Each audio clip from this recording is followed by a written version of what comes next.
How's it going, everyone? So today we're ranking the Avatar villains. I know there are like 500 trillion versions of this tier list somewhere floating around YouTube, but I really wanted to do one, and my next video isn't coming out for another couple days, so I thought, might as well give y'all some content, and let's see how good these villains are.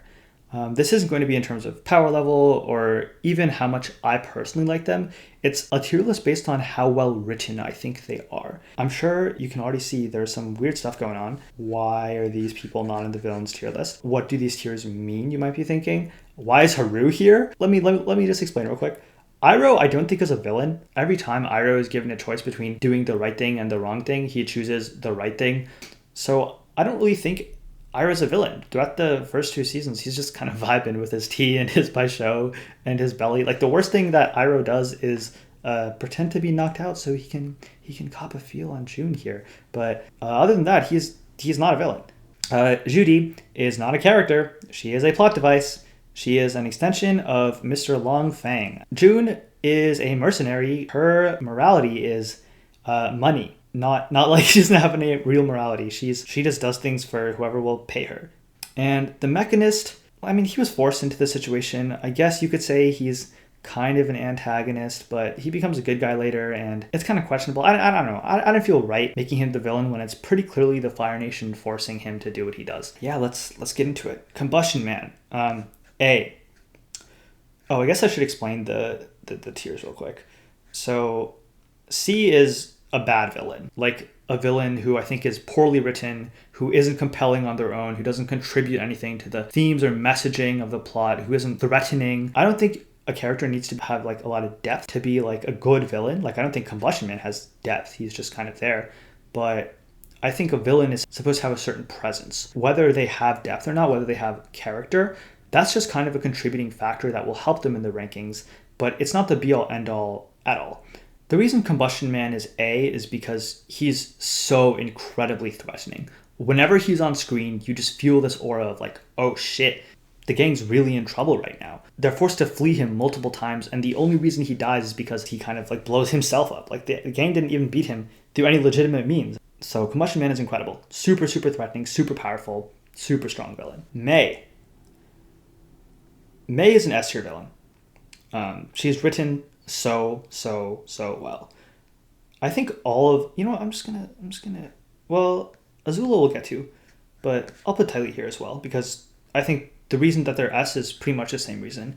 First of all, it's super cool that they're both non-benders and as threatening as they are. Like, the first moment we see Ty Lee's chi blocking, where she chi blocks Katara, is so good and so funny. Their personalities are so fleshed out, and I think the reason that they're S and not like A, maybe, is because of the Boiling Rock episode.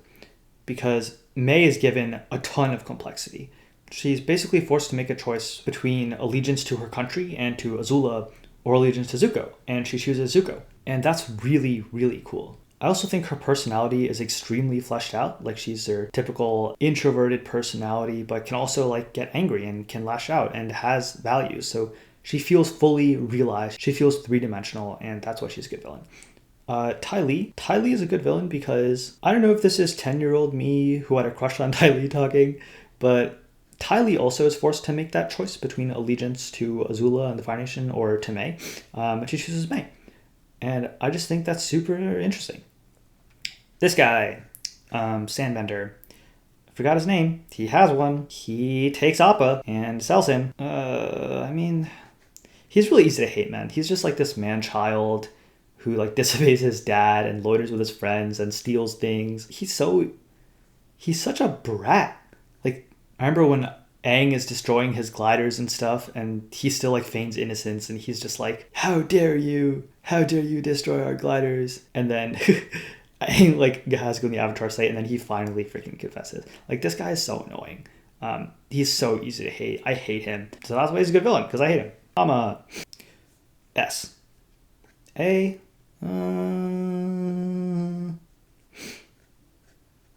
I think S. Okay, I don't want the S here to get too crowded, but okay, you know what? She might go down to A. We'll see. Hum is an S tier villain. The entire episode is an incredible episode. It's for sure one of my favorites of the series.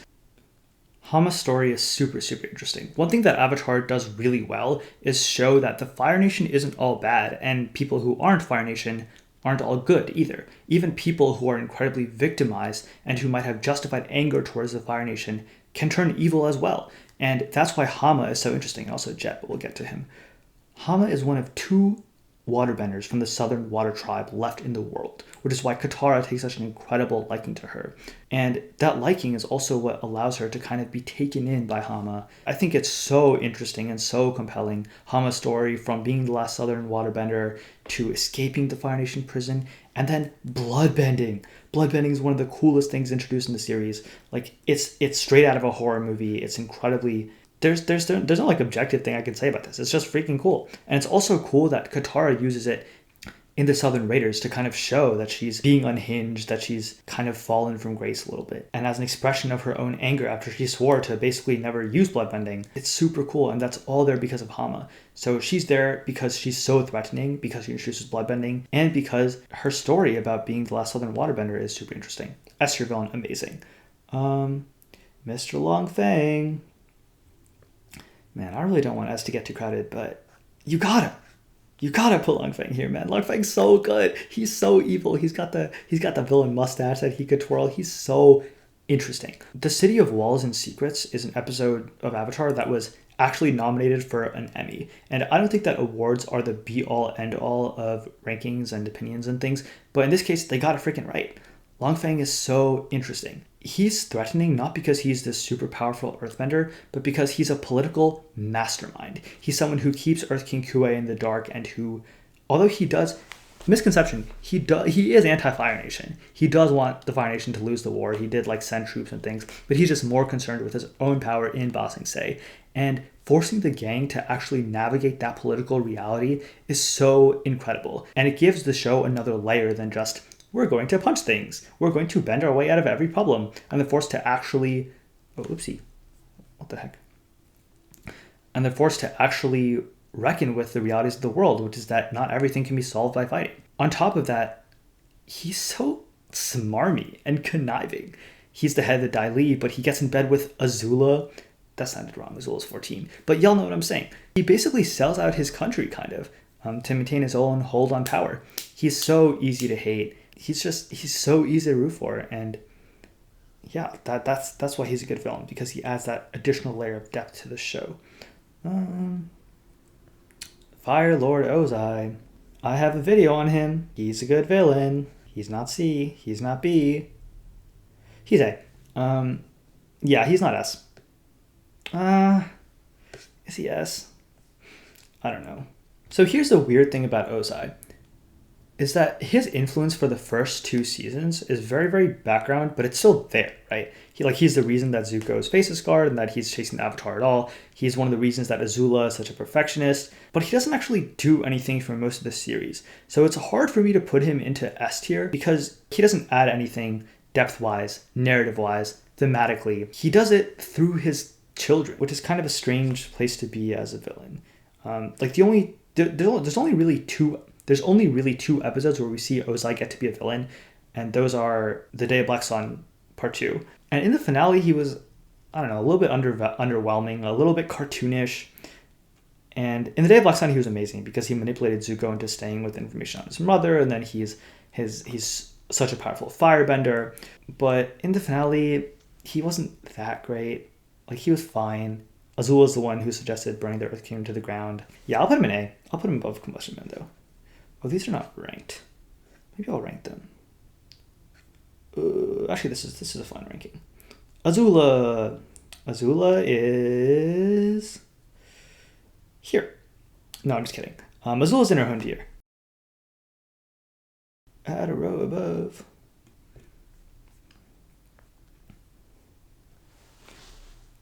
We'll call this S plus because Azula. Wait, where'd she go? Oh, she's here. Azula's an S tier villain. She is incredible. She is everything you want out of a villain. So what do you want out of a villain? Number one, you want them to be incredibly threatening, and Azula is. She's the second best firebender in the show, or third, depending on how you feel about Combustion Man. She has blue flames. She has incredible control over her bending. She is able to run away from the gang for like minutes and minutes on end without the use of her bending at all. So in terms of power level, she's incredible. In terms of how strong is she like outside of fights and how influential she is, she's probably even better, which is kind of hilarious. When she's introduced, she manipulates Zuko and Iroh into coming on, and she would have taken them prisoner if it wasn't for that one stupid guard. In the season 2 finale, she's incredibly intelligent. She's incredibly calculating. She knows how to manipulate people, like when she manipulates Ty Lee over here to go along with her. Azula's incredible. And then in the season 2 finale, what she did to the Ty Lee was heinous. What she did to Longfang was heinous. This man had been cultivating his own secret police force for decades, and Azula came in and in like 2 minutes like made them her bitch. They were like, yeah, we have this guy who we would like betray the Earth King for, but this 14-year-old girl is who we actually want to follow. Like, she manipulates them, and she manipulates the Earth King expertly. And when Longfang tells the Ty Lee to betray her and they don't, and he says, "You've beaten me in my own game," and she's like, "Don't flatter yourself. You were never even a player." That's like the coldest line in the entire series. Azula's amazing. She's so good. That on its own would put her in S. But what makes her her own tier is that in season 3, she actually does get humanity. She gets depth. We see that she wasn't given the same attention and love from her mother that Zuko got. And we see her mental breakdown following the betrayal of her 2 supposed friends. And then at the finale, she's just broken. She's bawling. She has no one. It's really tragic. And her humanity, her power, her grace, her arc, like top tier, one of the best I've ever seen in fiction. S+, easy. Okay. Oh, zoom out, motherfucker. Okay. This guy. Oh man, talk about a fall from grace. Master Yu, right? I think that's his name. He does his job. He chases Toph and is pretty funny about it. Yeah, he's not like super hateable, but he's funny, you know. When Toph metal bends the cage open and he's like, "It's another one of her tricks," and this guy's like, "There's a hole in the box. How is that a trick?" Like, hilarious. Amazing stuff.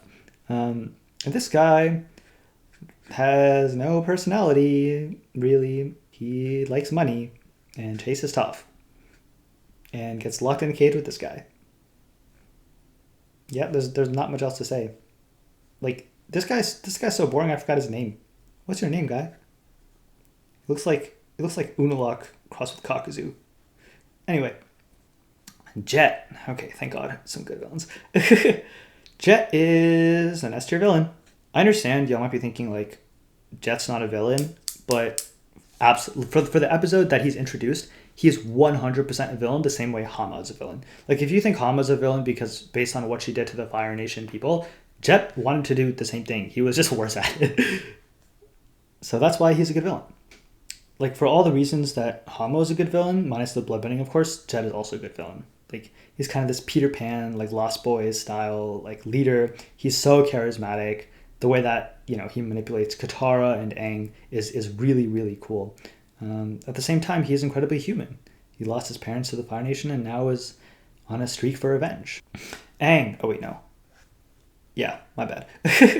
Zhao. I do not like this man. Zhao is a bad villain. He's better than this guy. He is a bad villain. Zhao has no depth. He just wants glory. He is cartoonish. His hairstyle sucks. He's the villain of a kids show, which Avatar is a kids show, but we're talking about it as I guess more than that. So I guess if you just want to say, oh, he's a good villain for a kids show, like, I won't disagree with you, but his personality isn't that interesting beyond being like stupid, and he's not a particularly good firebender. Like, he lost to 14-year-old Zuko in an Agni Kai. I just wasn't threatened by this guy anytime he was on screen. He was just a political operative of the Fire Nation. He was a general. He got a promotion for no reason. I don't know. He wasn't that interesting to me. Xingtong. I don't even know if you could necessarily call him a villain, but he's definitely an antagonist, so I will leave him here. I like Xingtong. His whole thing is that humans try to gain knowledge to kill each other, and even Team Avatar does that, and that's pretty true. So I like him for that reason. He also deepens the lore by being this like super interesting looking spirit kind of guy. And he's the only villain here who's a spirit. Although, why isn't Ko here? I guess Ko is only there for like 5 seconds, but yeah, Xingtong is pretty cool. I liked his whole knowledge shtick. I like that he doesn't like humans. He's a cool little owl. Haru. Why is Haru here? There's a couple things in the show that were really hard to look at, right? Like, I think Zuko betraying Iroh was incredibly hard to look at. In season 1, Aang finding Gyatso's corpse was incredibly hard to look at. But the hardest thing to look at in the series is Haru's mustache. Look at that shit, dude. It's like Haru went to college and became a stoner. Like, I have nothing against stoners, but why? Why do so many stoners have this stupid looking mustache? And for forcing me to look at your mustache, Haru is a villain. No, I'm just kidding. The reason Haru is here is because in this tier list, there was no